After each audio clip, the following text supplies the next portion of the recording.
Doctor Faisal आज़ाद के बयानात के लिए डॉक्टर साहब के ऑफिशियल चैनल फैसल आज़ाद को सब्सक्राइब कीजिए। बिस्मिल्लाहिर्रहमानिर्रहीम।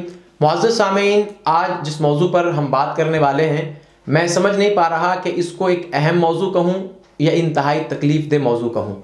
ज़ाहिर है, जब मैं आपको ये बताऊँगा कि मुसलमानों की लाखों बच्चियाँ मुर्तद होकर एक दूसरा मज़हब इख्तियार कर चुकी हैं, तो ये बात लाजमी तौर पर आप सबके लिए तकलीफ़ दे होगी। लेकिन इस बात को शुरू करने से पहले मैं चाहता हूं कि आप एक मुख्तसर सा क्लिप देखें ताकि आपको इस बात का पता चल सके कि जिस मौजू पर हम बात करने जा रहे हैं। अच्छा, ये बात आप पहले नहीं बताया। आप पहले मुस्लिम है। क्या नाम था पहले? मेरा पहला नाम सुमेरा। सुमेरा? सुमेरा हनी पहले। अच्छा, शादी के बाद जो है मेरा अंजलि सिंह बन गया। अच्छा, पहले आप मुस्लिम थे? हाँ। उसके बाद धर्म बदल के शादी किए? अच्छा, कोर्ट में शादी।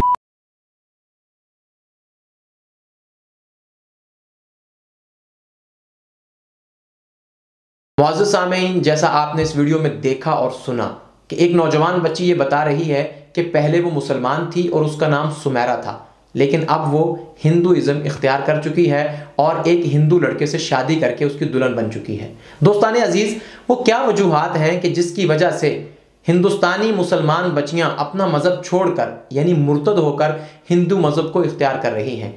इन असबाब के साथ साथ एक चीज़ बड़ी अहम है कि हिंदुस्तान में आबादी के लिहाज से अगर देखा जाए तो हिंदू अक्सरियत में है और मुसलमान अकलियत में है। आबादी के बढ़ने की जो रेशो है, जो तनासुब है, अगर उस लिहाज से देखा जाए तो अगले 10-20 सालों तक मुस्लिम आबादी हिंदू आबादी को क्रॉस कर सकती है। उसकी वजह क्या है कि मुसलमानों में लड़का हो या लड़की हो, उनकी खुराक और उनके रहन सहन की वजह से उनके अंदर जो तौलीद का निज़ाम है और जो शरह पैदाइश है वो हिंदुओं की निस्बत बहुत ज़्यादा है। हिंदुओं में शरह पैदाइश बहुत कम है। अमूमन आप देखेंगे किसी का एक बच्चा है, 2 बच्चे हैं या 3 बच्चे हैं, लेकिन मुसलमानों के यहाँ बच्चों की पैदाइश जो है वो ज़्यादा होती है। यही वजह है कि हिंदुस्तान में बाकायदा तौर पर बहुत सी तंजीमें इस मिशन पर काम कर रही हैं कि किस तरह से मुसलमानों की आबादी को कंट्रोल किया जाए। चूँकि जमहूरियत का ज़माना है, आप जानते हैं कि जिनकी अक्सरियत होगी उन्हीं की हुकूमत होगी। अमूमी तौर पर तो यही होता है, लेकिन इसके उल्ट और मुतज़ाद मिसालें भी हमें देखने को मिलती हैं। लेकिन हिंदू इस बात को समझते हैं कि अगर मुसलमानों की आबादी इसी तरतीब से बढ़ती गई तो चंद सालों में ये हम पर गालिब आ सकते हैं। तो इस हवाले से जब हमने अपने हिंदुस्तानी आलिम दोस्त से, जो बड़े स्कॉलर हैं, उनसे बात की तो उन्होंने इसके बारे में बड़े ही खौफनाक किस्म के इंकशाफात किए। उन्होंने बताया कि हिंदुस्तान में बाकायदा तौर पर जो कट्टर तंजीमें हैं वो अपने नौजवानों को मोटिवेट करती हैं, उनको उभारती हैं कि अगर तुम किसी मुसलमान बच्ची को हिंदू बनाकर उससे शादी करते हो तो हम तुमको मकान भी देंगे, गाड़ी भी देंगे और टारगेट के मुताबिक, जिस किस्म का टारगेट अचीव किया जाएगा उसके मुताबिक तुम्हें पैसे भी दिए जाएंगे जो 2 लाख से 10 लाख रुपए तक हो सकते हैं। तो इस तरह बहुत सी मुसलमान बच्चियां उन नौजवानों की मोहब्बत, प्यार, इश्क के जाल में फंसकर उनके साथ शादी के लिए रजामंद हो जाती हैं और अपना मजहब इस्लाम छोड़कर हिंदू मजहब इख्तियार कर लेती हैं। हिंदुस्तान में यह मसला बहुत ही ज्यादा बढ़ चुका है कि हिंदुस्तान में मुसलमान बच्चियों को बाकायदा तरीके से हिंदू बना के फिर उनके साथ शादी की जाती है। दोस्तान अजीज, इसकी वजह क्या है? ये कौन से असबाब हैं जिसकी वजह से मुसलमान बच्चियां उनसे शादी करती हैं? तो मैंने जिन चीज़ों पर गौर व खौज किया और मेरे सामने जो चीज़ें आई, बेसिकली वो 2 चीज़ें हैं। नंबर 1 तो गुर्बत है। हिंदुस्तान में मुसलमानों की बहुत बड़ी आबादी है जो तकरीबन 30 करोड़ के करीब है।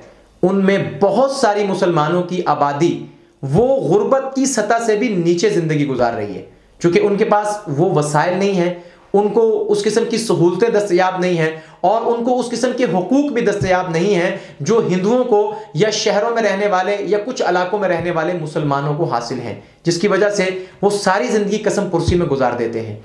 तो ऐसी बच्चियों को जब कोई हिंदू नौजवान घर का, गाड़ी का लालच देता है, सुहाने ख्वाब दिखाता है, तो वो अपना मज़हब छोड़ने पर तैयार हो जाती हैं। चूँकि नबी करीम सल्लल्लाहु अलैहि वसल्लम ने फरमाया कादल फ़क्र अन यकून कुफ्रन, कि अनकरीब ये फ़कीरी और गरीबी तुम्हें कुफ्र तक पहुंचा देगी। तो लाजमी तौर पर हद से ज़्यादा गरीबी, हद से ज़्यादा फ़क्र इंसान के ईमान को उससे छीन लेता है। एक तो वजह है गुर्बत, और दूसरी बुनियादी वजह बच्चियों की देर तक शादी ना करना। ये मामला सिर्फ गरीब मुसलमानों के साथ नहीं है, ये उमरा के साथ भी है।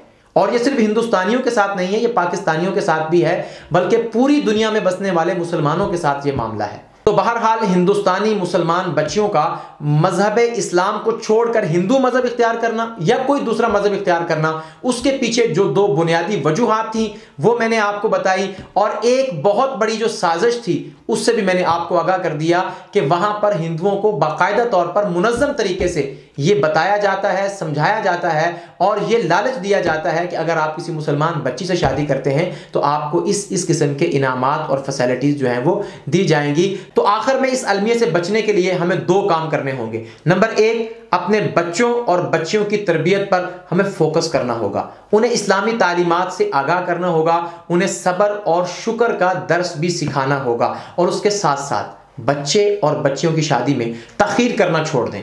अगर मुसलमान ये एक काम कर लें कि बच्चे और बच्चियों की शादी उनके बालिग होने के फौरन बाद करना शुरू कर दें, तो इससे भी बड़ी हद तक बच्चों और बच्चियों के बिगड़ने के इम्कानात कम हो जाएंगे, अपना मजहब छोड़ने के इम्कानात कम हो जाएंगे, एथिस्ट बनने के इम्कानात भी कम हो जाएंगे। अल्लाह तबारक व तआला इस किस्म की फितनों से हमारी हिफाजत फरमाए और हमारी नौजवान नस्ल को इस्लाम पर कायम और दायम फरमाए, और अल्लाह ताला हमको भी ये तौफीक अता फरमाए कि हम अपने बच्चों की इज्जत, आबरू और इनके ईमान की हिफाजत के लिए उनके मुआविन बन सकें।